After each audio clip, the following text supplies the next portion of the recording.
All right, in this week, one tool that I just want to say that I had a lot of fun using was an open source library called Browser Harness. I think if you search on GitHub browser use and then you look for Browser Harness, you're going to be able to find it. And I'm just going to show 3 use cases that we used it for this week, and it was a lot of fun doing it. And basically, browser use is a browser automation tool that reads things not just by screenshots, but it actually reads the front end APIs so it can find the best way to actually be doing your browser automations.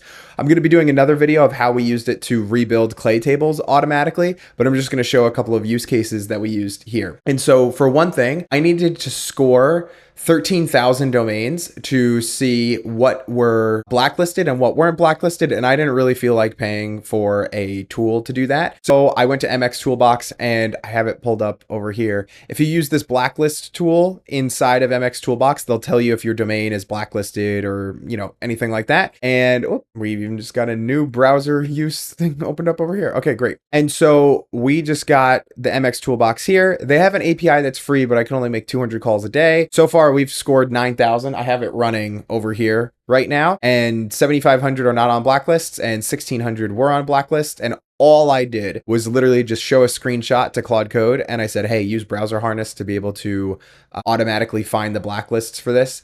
And it's been working perfectly and building lists for us. So that was just one use case. Another use case that we used that I just wanted to see if it could do was I wanted to use Claude Code, and I'll zoom in for everybody. I wanted to use Claude Code with Browser Harness to be able to find the page on the website of SaaS companies, to find their case study page, and then to take a screenshot of that case study page, but to also scroll a little bit to make sure that we weren't just getting a crazy page that looked terrible. And as you can see, we found Notion, we found Slack, we found HubSpot, and then these were the screenshots that we created for all of them, and even told us if something was obscured. And basically we just got all of the screenshots for all these case studies. So you can also use Browser Harness to find screenshots of websites if you'd like as well. I also use Browser Harness as a test to go into Noble Project's Shopify store and see that they were calculating tax correctly. So in New Jersey, you don't have to pay tax on most kind of clothes, I'm pretty sure, but in California you do.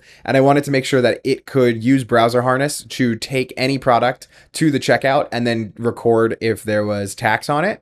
And so then here it even said what addresses it put in and what the shipping method was and all these other things. And it found that in California that they would have taxes for this item as well. And I guess this was the code that it used too. I hope I'm not doxing an API key there.